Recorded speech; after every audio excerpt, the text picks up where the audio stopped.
Bismillah, Assalamualaikum warahmatullahi wabarakatuh. Selamat pagi, Ikhwan dan Akhwat. Jadi materi kita pada pagi hari ini tentang mengembangkan ekonomi maritim dan agrikultur di Indonesia. Ikhwani dan Akhwat, apakah antum suka main ke pantai atau ke laut? Atau justru rumah kalian yang tinggal di dekat laut? Pasti menyenangkan ya bermain dan tinggal di daerah laut atau pantai. Tahukah kalian, Indonesia merupakan negara kepulauan yang punya banyak potensi di bidang maritim atau kelautan loh. Selain itu, tanah Indonesia yang subur juga memungkinkan untuk melakukan pengembangan di bidang agrikultur. Ternyata Indonesia sangat kaya ya.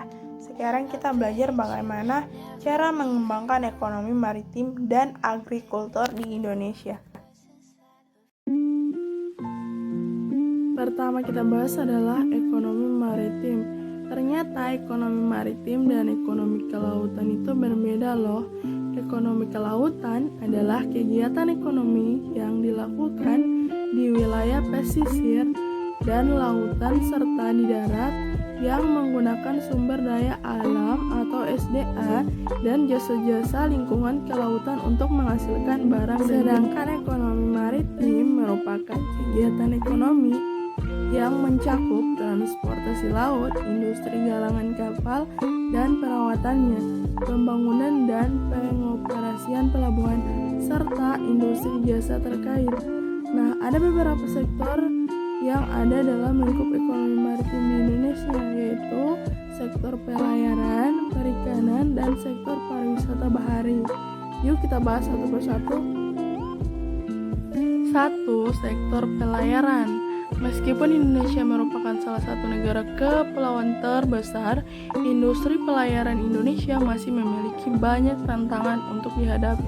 Kondisi pelayaran di Indonesia belum maksimal dalam meningkatkan perekonomian negara. Selain karena fasilitas kapal yang belum memadai, sistem pelabuhan di Indonesia juga harus diperbaiki. Tidak hanya kedua hal itu, potensi SDM di sektor pelayaran juga harus terus ditingkatkan supaya sektor pelayaran bisa terus berkembang dengan baik. Berikut adalah sektor perikanan. Sektor perikanan merupakan salah satu sektor yang cukup berkembang. Kementerian Kelautan dan Perikanan juga mengadakan gerakan makan ikan dengan harapan adanya peningkatan yang konsisten di sektor perikanan dan semakin populernya ikan sebagai bahan makanan di Indonesia. Yang terakhir ada sektor pariwisata bahari.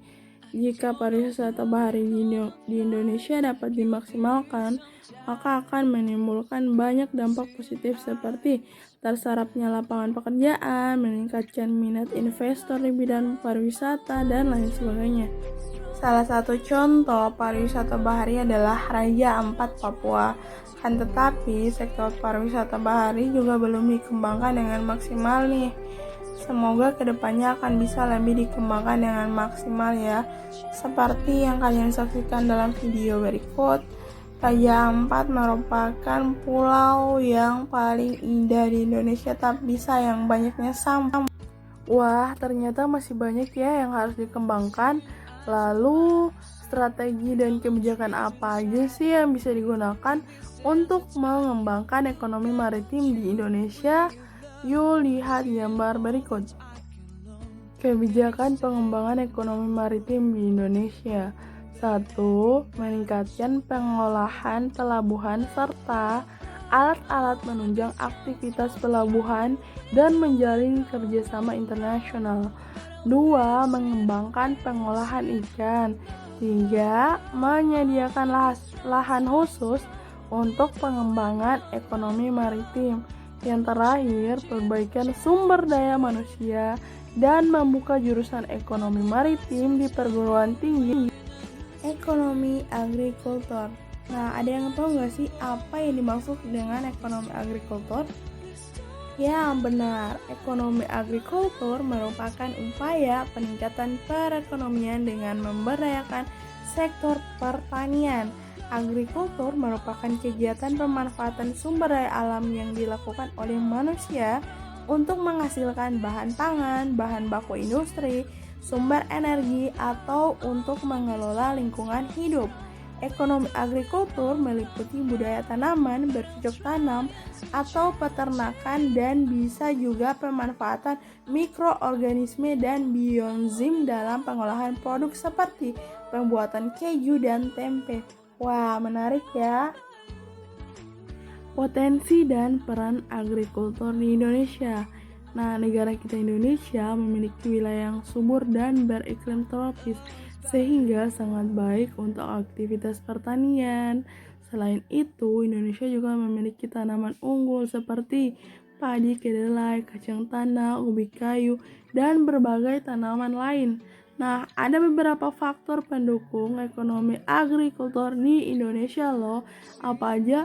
Yuk simak penjelasan berikut. Yang pertama ada keanekaragaman hayati. Nah, negara kita Indonesia memiliki keanekaragaman hayati tertinggi di dunia. Wow. 10% dari spesies tumbuhan berbunga, 12% spesies mamalia, 16 reptil dan amfibi, serta 17% burung di dunia terdapat di Indonesia. Potensi sumber hayati yang berasal dari tumbuhan terdiri dari 400 jenis tanaman penghasil buah, 370 jenis tanaman penghasil sayuran, 70 jenis tanaman berumbi, dan 55 jenis tanaman rempah. Potensi keberagaman hayati ini dapat dimanfaatkan sebagai sumber pangan, sumber pakan ternak, bahan baku farmasi, bahan baku industri, dan bahan obat-obatan. Wah, sungguh kaya ya negara kita ini, Ikhwan dan Akhwat. Berikut adalah lahan pertanian. 40% dari daratan di Indonesia berpotensi dijadikan sebagai lahan pertanian. Selain itu, jumlah luasan dan sebaran hutan, sungai, rawa, dan danau, serta curah hujan yang cukup tinggi merupakan potensi yang dapat menunjang pertanian. Meskipun demikian, potensi ketersediaan lahan pertanian di Indonesia belum dimanfaatkan secara maksimal. Sungguh disayangkan, padahal kalau mau dipikir, negara kita adalah negara paling kaya akan sumber daya alam, tapi sayang belum bisa dimanfaatkan dengan maksimal. Ya, berikut ada tenaga kerja. Nah, saat ini ada 35 juta tenaga kerja di sektor agrikultur, tapi sayang persebaran belum merata dengan persebaran lahan, sehingga ada daerah yang kelebihan tenaga kerja dan ada pula yang kekurangan tenaga kerja. Selain itu, kemampuan dan keterampilan tenaga kerja perlu ditingkatkan, maka tingkat produksi juga akan meningkat. Berikut ada pasar. Bahan pangan hasil olahan dari sektor agrikultur memiliki potensi untuk dimanfaatkan lebih dari 230 juta orang. Jumlah konsumen bahan pangan yang sangat besar ini merupakan potensi pasar yang besar untuk sektor agrikultur. Oleh karenanya, bahan pangan hasil olahan tersebut harus terus dikembangkan. Strategi pengembangan agrikultur di Indonesia. Nah, Ikhwan dan Akhwat, supaya potensi ekonomi agrikultur negara kita semakin meningkat, ada beberapa strategi yang harus dilakukan nih. Kira-kira strateginya apa aja ya? Yuk simak gambar berikut. Nah, ekofarma, ada yang tahu nggak sih apa yang dinamakan dengan ekofarma? Ekofarma merupakan strategi peningkatan sistem budidaya sektor pertanian yang ramah lingkungan dan terintegrasi dengan budaya lokal di setiap daerah. Diterapkan antara lain dengan distribusi pupuk secara merata sesuai kebutuhan petani dan perbaikan irigasi dengan cara membangun waduk dan bendungan. Wah, menarik sekali ya belajar tentang mengembangkan ekonomi maritim dan agrikultur di Indonesia. Hayo, siapa Ahwat dan Ikhwan yang bercita-cita pengen menjadi ahli di bidang ekonomi agrikultur? Yuk belajar yang semangat supaya cita-cita kalian tercapai ya. Semangat!